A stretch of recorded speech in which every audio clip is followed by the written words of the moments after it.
Hello friend, the Ola technical YouTube channel में आपका स्वागत है। आज मैं आपको टाइटैनिक की स्टोरी बताने जा रहा हूँ। टाइटैनिक जिसे एक कभी ना डूबने वाला जहाज़ कहा जाता था, वो जहाज़ कैसे डूब गया। सबसे पहले आप हमारे चैनल को सब्सक्राइब कीजिए, जो रेड कलर का आइकन बना हुआ है उसे प्रेस कीजिए और घंटे का आइकन भी दबा दीजिए। ऐसा करने से हमारी नई लेटेस्ट वीडियो आप तक पहुँचती रहेंगी। टाइटैनिक एक विशाल जहाज़ था। इसके बारे में कहा जाता है कि यह कभी नहीं डूब सकता, लेकिन इसके साथ जो हुआ वो हादसा काफ़ी ख़तरनाक था। समुद्री आपदाओं में एक बन गया, लेकिन उस हादसे के दौरान कुछ ऐसी घटनाएं थीं जिनको किसी चमत्कार से कम नहीं कहा जा सकता। मैं आपको उन घटनाओं के बारे में बताता हूं जो टाइटैनिक जहाज़ के डूबते समय हुई थीं। आपको जानकर हैरानी होगी कि जब टाइटैनिक का निर्माण किया गया तो उससे दावा किया गया कि यह एक अनसिंकेबल यानी कि शिप कभी न टूटने वाला जहाज़ है। टाइटैनिक उस समय सबसे अनुभवी इंजीनियरों द्वारा बनाया गया था और इसके निर्माण में उस समय की सबसे उन्नत और प्रभावी तकनीक का इस्तेमाल किया गया था। तो अपने पहले ही सफ़र में टाइटैनिक के हिमखंड से टूटने की बात में कितनी सच्चाई है, ये चलिए जानते हैं। शोधकर्ताओं की बात को देखा जाए तो अभी तक आज तक टाइटैनिक जहाज़ के डूबने की बात को आज तक नकारते आए हैं। 36,000 टन वजनी, 882 फीट लंबाई, 92 फीट चौड़ाई और 175 फीट ऊंचाई वाला टाइटैनिक अपने समय का सबसे विशाल समुद्री जहाज़ था। इसकी विशालता का अंदाज़ा इसी बात से लगाया जा सकता है कि 882 फीट लंबाई वाले जहाज़ को अगर सीधा खड़ा कर दिया जाए तो यह अपने समय की हर इमारत को सबसे ऊंचा नज़र आएगा। 15 अप्रैल 1912 टाइटैनिक की सारी लाइफ बोट उतर चुकी थी, सिर्फ एक रह गई थी। उसमें भी ज़्यादा जगह नहीं रह गई थी। एक पिता के पास दो विकल्प थे, या तो खुद सवार होता या अपने दो बेटों को लाइफ बोट पर बचाने के लिए भेज देता। पिता ने बेटे को लाइफ बोट पर भेज दिया और खुद टाइटैनिक पर रह गया, जिसकी मौत हो गई। दोनों बच्चों में एक बच्चा 2 साल का, दूसरा बच्चा 3 साल का बचकर न्यूयॉर्क पहुंचा तो वहां वे लावारिस थे, उनकी कोई पहचान नहीं थी। अखबारों में दोनों की पहचान के लिए खबरें छपने लगीं। प्रेस को उनको टाइटैनिक वेव्स या टाइटैनिक के लावारिस का नाम दिया गया। खबरों को पढ़ने के बाद एक महिला मार्सेल नवरातिल ने बच्चों की मां होने का दावा किया। बाद में पता चला कि बच्चे के पिता मिशेल नवरातिल ने दक्षिणी फ्रांस से बच्चे का अपहरण कर लिया था और फर्जी नाम से RSS टाइटैनिक पर अपने बच्चों के साथ सवार हुआ था। टाइटैनिक को 20वीं सदी की शुरुआत में इंग्लैंड की जहाज़ बनाने वाली कंपनी व्हाइट स्टार लाइन ने बनाया था। यह 3 ओलंपिक क्लास जहाज़ों में से एक था। इसके निर्माण का कार्य सन 1909 में शुरू हुआ और 1912 में इसे बनाकर पूरा कर लिया गया। 2 अप्रैल 1912 को इसका समुद्री परीक्षण हुआ था। 10 अप्रैल 1912 को जहाज़ इंग्लैंड से न्यूयॉर्क के लिए रवाना हुआ। 14 अप्रैल 1912 को रविवार के दिन जहाज़ समुद्र में बर्फ़ के एक पहाड़ से टकरा गया। टकराने के महज 2 घंटे 40 मिनट के अंदर ही पूरा जहाज़ डूब गया। 15 अप्रैल 1912 को सुबह 2:20 पर दुनिया का सबसे विशालकाय जहाज़ डूब गया था। आकार में यह जहाज़ के 3 फुटबॉल के मैदान से भी बड़ा हुआ करता था। 20 मंजिला ऊंचाई जितने टाइटैनिक जहाज़ का निर्माण बहुत ही जोखिम भरा था। इसके निर्माण के दौरान 8 मजदूर गिरकर मर गए थे, जबकि 246 मजदूर घायल हो गए थे।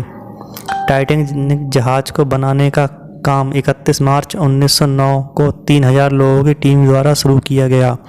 सिर्फ 26 महीनों यानी कि 31 मार्च 1911 तक इसे पूरा बना दिया गया, लेकिन इसकी चिमनियाँ लगाने और डेकोरेशन का काम 1912 तक चलता रहा।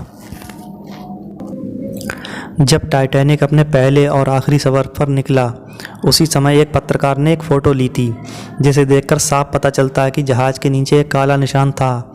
हालांकि उस समय इस बात पर ध्यान नहीं दिया गया, लेकिन हादसे के बाद जब शोधकर्ताओं ने खोजबीन शुरू की तो पता चला कि टाइटैनिक के रवाना होने से पहले ही टाइटैनिक में रखे कोयले में आग लग गई थी।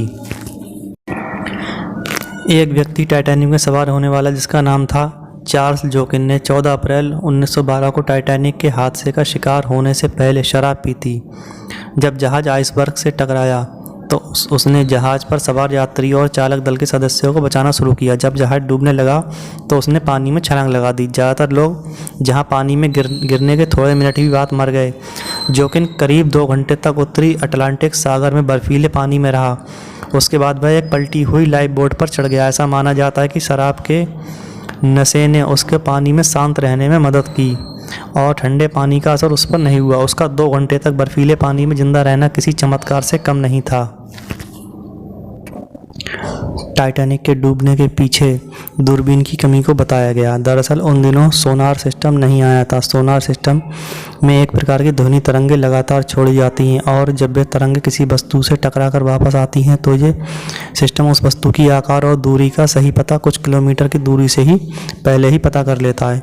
उस समय किसी मनुष्य के द्वारा ही दूरबीन की सहायता से समुद्री जहाज़ों द्वारा सामने पड़ने वाली रुकावटों पर नज़र रखी जाती थी।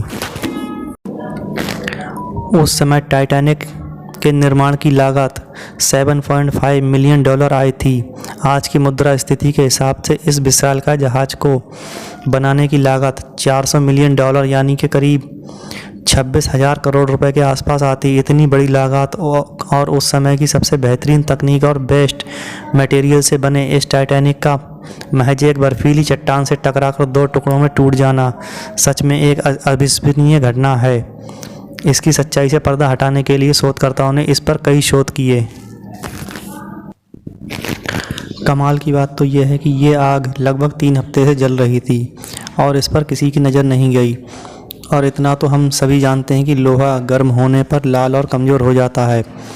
आग की वजह से जहाज़ के नीचे की तरफ काला हिस्सा जल चुका था और दुर्भाग्यवश जहाज़ भी हिमखंड से ठीक उसी हिस्से से जा टकराया जो आग में जलकर कमज़ोर हो चुका था। अगर समय रहते उस आग के स्थान पर ध्यान दिया जाता तो शायद टाइटैनिक के उस हिस्से में हिमखंड के टक्कर से छेद नहीं होता बल्कि सिर्फ एक बड़ा झटका लगकर ही रह जाता और शायद टाइटैनिक कभी नहीं डूबता। बताया जाता है कि टाइटैनिक को चलने के लिए प्रतिदिन 600 टन कोयले की आवश्यकता थी। दरअसल उस समय कोयला की खदानों में हड़ताल चल रही थी, इसलिए जहाज़ में कोयले की आपूर्ति मुश्किल हो गई थी। एडवर्ड और एथल बेन टाइटैनिक पर हनीमून मनाने के लिए गए थे। उनकी कहानी कुछ फिल्मी थी। जब जहाज़ डूबने लगा तो पति ने पत्नी से अलग हो गए। एथल को अपने पति को छोड़कर लाइफ बोट में जाना पड़ा।